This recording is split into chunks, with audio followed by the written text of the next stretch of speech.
Hi guys, welcome to my channel education file. और आज का जो लेक्चर होगा वो होगा हीट पे। ये है chapter number 4 NCERT 7th class की साइंस बुक से। चलिए स्टार्ट करते हैं आज का लेक्चर। ओके, हीट क्या होती है आपने देखा होगा ना। आपको कैसा खाना चाहिए? बहुत सारे लोगों को क्या है, खाना चाहिए गर्म। और आइसक्रीम्स कैसी चाहिए? वो हमें चाहिए ठंडी। और सर्दियों में क्या होता है, हम पहनते हैं वुलन क्लॉथ। क्यों? क्योंकि उनमें हीट रिटेन रहती है। क्योंकि वुलन क्लॉथ्स में होते हैं फाइबर्स, उसमें होते हैं एयर पॉकेट्स, और उनमें जो हीट है वो रिटेन होती है एयर की फॉर्म में। ओके, और गर्मियों में हम क्या पहनते हैं? कॉटन क्लॉथ पहनते हैं, क्योंकि कॉटन क्लॉथ में एयर आसानी से पास हो सकती है और हमें उतनी गर्मी फील नहीं होती है। कोई चीज हॉट है या गर्म है हम पता कैसे लगाते हैं? ऑफकोर्स हम उसे टच करते हैं, और बहुत ज्यादा टच कर लेते हैं तो क्या होता है, हम जल जाते हैं। कोई भी चीज गर्म है या ठंडी है हम उसका पता लगाते हैं अपने सेंस से, जो कि है टच वाली सेंस। ठीक है, हमारी बॉडी में कितनी सेंसेस हैं? Touch, sight, smell, taste, hearing और स्मेल ऑर्डर, है ना। तो हम इसका पता लगाते हैं अपनी स्किन के जरिए। पर क्या होता है, जो हमारी ये टच करने की सेंस है वो रिलायबल नहीं होती हर बार, और उसके लिए हमें चाहिए एक डिवाइस जिससे कि हम टेम्परेचर का पता लगा सके, और उसे कहते हैं थर्मोमीटर। जब हम सबको बुखार हो जाता है, हम बीमार होते हैं, तो कहाँ जाते हैं हम? डॉक्टर्स के पास, है ना। डॉक्टर्स क्या यूज करते हैं? क्लिनिकल थर्मोमीटर यूज करते हैं। ओके, उसे कहते हैं क्लिनिकल थर्मोमीटर। उसमें जो रेंज होती है वो होती है 35 से 42 डिग्री तक। मतलब वो 35 डिग्री से लेके 42 डिग्री तक टेम्परेचर हमारा मेजर कर सकता है। और हमारी बॉडी का टेम्परेचर होता है 37 डिग्री, जो कि बुखार होने पे बढ़ जाता है। तो इस थर्मोमीटर को कहते हैं क्लिनिकल थर्मोमीटर, जो कि यूज होता है डॉक्टर्स के द्वारा। और इसमें एक होता है किंक। ये किंक किस लिए होता है? ये किंक इसलिए होता है ताकि जो मरकरी है जो ऊपर आ चुका है वो अपने आप नीचे ना चला जाए। ठीक है, तो इसलिए इन थर्मोमीटर में होता है किंक। इसीलिए आपने देखा होगा ना, जब डॉक्टर्स थर्मोमीटर निकालते हैं तो अच्छे से उसको बहुत अच्छे से सेक करते हैं, ताकि जो भी उसमें मरकरी ऊपर आ गया है बाय चांस, वो अपने आप नीचे चला जाए। और दूसरे पेशेंट्स में यूज करने से पहले क्या करते हैं, डॉक्टर्स इसे अच्छे से एंटीसेप्टिक से साफ कर देते हैं, है ना, ताकि आपस में इन्फेक्शन ना हो जाए। समझ में आ गया? चलो चलते नेक्स्ट पर। क्या है, अगर हमें 42 डिग्री से भी ज्यादा टेम्परेचर मेजर करना तो क्या करेंगे हम उसके लिए अलग थर्मोमीटर यूज करेंगे। बहुत तरह के थर्मोमीटर होते हैं, अलग अलग टाइप्स के थर्मोमीटर होते हैं, जो टेम्परेचर मेजर करता है कि दिन में मैक्सिमम टेम्परेचर कितना है, मिनिमम टेम्परेचर कितना है। उसे कहते हैं मैक्सिमम एंड मिनिमम थर्मोमीटर। ठीक है, जैसे आता है ना डेली कि आज 42 डिग्री मैक्सिमम टेम्परेचर होगा और 30 डिग्री मिनिमम टेम्परेचर होगा, तो वो हम मेजर करते हैं मैक्सिमम मिनिमम थर्मोमीटर से। ये क्वेश्चन में आ सकता है। तो हमने देखा था क्लिनिकल थर्मोमीटर यूज होते हैं 42 डिग्री तक। अगर हमें उससे ज्यादा टेम्परेचर मेजर करना होगा तो हम यूज करेंगे फिर लेबोरेटरी थर्मोमीटर्स। ओके, इसमें रेंज होती है, वो होती है -10 से 110 डिग्री सेल्सियस तक। इस थर्मोमीटर का हम यूज कब करते हैं? जब हमें लगता है कि किसी का टेम्परेचर, किसी भी सब्सटेंस का टेम्परेचर कम है और हमें हीट करने के बाद उसका टेम्परेचर चेक करना है, जो कि जा सकता है बहुत ऊपर तक। तो इसमें हम इस रेंज तक टेम्परेचर मेजर कर सकते हैं। और क्या होता है, मरकरी बहुत हार्मफुल है। मरकरी से क्या होता है, हमारी बॉडी में टॉक्सिसिटी हो जाती है। इसलिए आजकल हम यूज करते हैं डिजिटल थर्मोमीटर्स का। आपने देखा होगा ना, डॉक्टर्स आजकल ये यूज करते हैं। तो इसमें डिजिटली हमें दिख जाता है कि कितना टेम्परेचर है। ठीक है, तो हमने पढ़ा क्लिनिकल थर्मोमीटर, लेबोरेटरी थर्मोमीटर और डिजिटल थर्मोमीटर एंड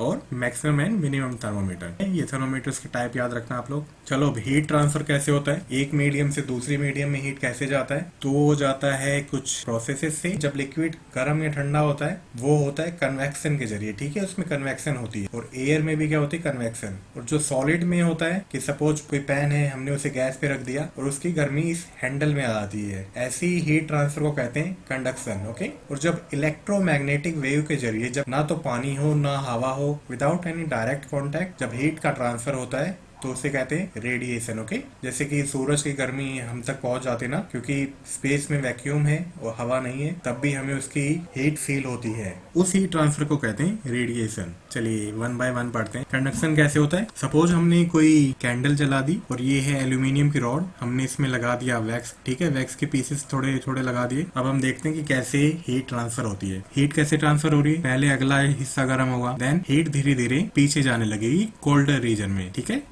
तो इस तरह से क्या होता है, कंडक्शन होता है। चलिए समझते कैसे होता है। जब ये चीज गर्म हो रही है तो यहाँ पे होते हैं मॉलिक्यूल्स। ठीक है, अब ये मॉलिक्यूल्स कहीं जा नहीं सकते हैं, तो ये आपस में क्या करते हैं, ये मॉलिक्यूल्स कहीं जा नहीं सकते हैं। और जब हमने इसे हीट करा तो इनमें हो गई आपस में वाइब्रेशन। ओके, मतलब धक्का मुक्की होगी, और ये अपनी हीट दे देंगे इन मॉलिक्यूल्स को। फिर ये हिस्सा गर्म हो जाएगा, फिर यहाँ के मॉलिक्यूल्स दे देंगे अपनी हीट यहाँ के मॉलिक्यूल्स को, और धीरे धीरे ये प्रोसेस लास्ट तक चला जाएगा। ठीक है, तो ये हुआ कंडक्शन। कंडक्शन हमेशा किसमें होता है? सॉलिड में होता है। होप आपको समझ में आया होगा। और ऐसे मटेरियल्स जो हीट को ट्रांसफर कर सकते हैं उन्हें कहते हैं कंडक्टर्स। ठीक है, मोस्टली मेटल्स क्या होते हैं? कंडक्टर्स होते हैं।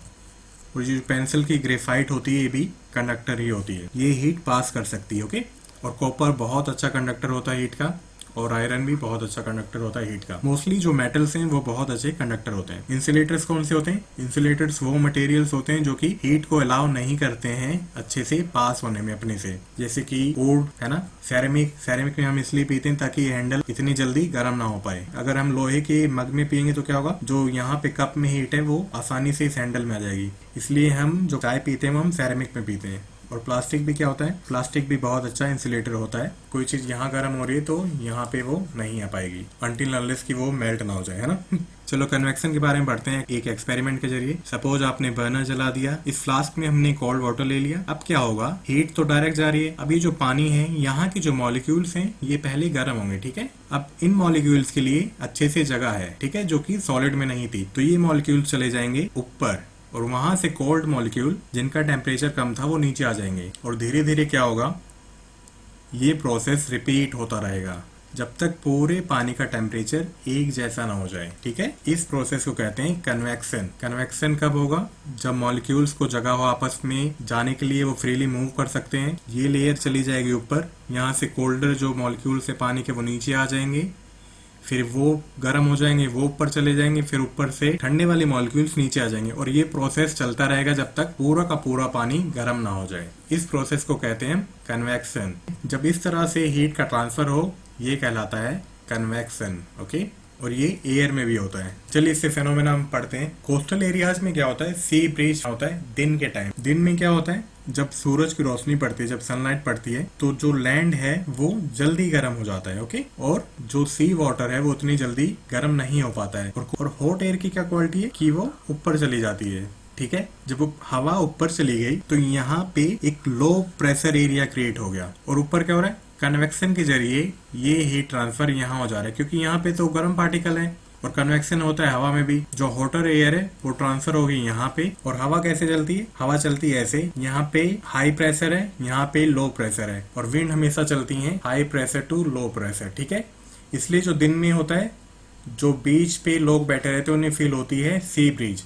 ठंडी हवा पानी के जरिए यहाँ पे लैंड पे आ जाएगी। ठीक है, इस फेनोमेना को कहा जाता है सी ब्रीज। इसका आप स्क्रीनशॉट ले सकते हैं, बहुत इजी है। सी ब्रीज जब होता है जब लैंड की गर्म एयर सी की ठंडी एयर से रिप्लेस हो जाए दिन के टाइम में। ओके, रात में क्या होता है? रात में होता है लैंड ब्रीज। लैंड ब्रीज में इसका जस्ट उल्टा होता है। जब रात हो जाती है तो लैंड जल्दी ठंडा हो जाता है, और जो सी वाटर है वो उतनी जल्दी ठंडा नहीं हो पाता है। इसमें क्या होगा? सी की तरफ से हॉट एयर ऊपर जाएगी, इसमें होगा कन्वेक्शन। ये एयर आ जाएगी यहाँ पे अब है हाई प्रेशर, यहाँ पे है लो प्रेशर, तो ये हवा मूव होगी लैंड से सी की तरफ। इस फेनोमेना को कहते हैं लैंड ब्रीज, और ये होता है रात के टाइम पे। आप इसका भी स्क्रीनशॉट ले सकते हो। आई होप आपको समझ में आया होगा, बहुत ईजी है, जस्ट उल्टा है। सी ब्रीज में लैंड से हवा ऊपर जाती है और सी की तरफ से आती है।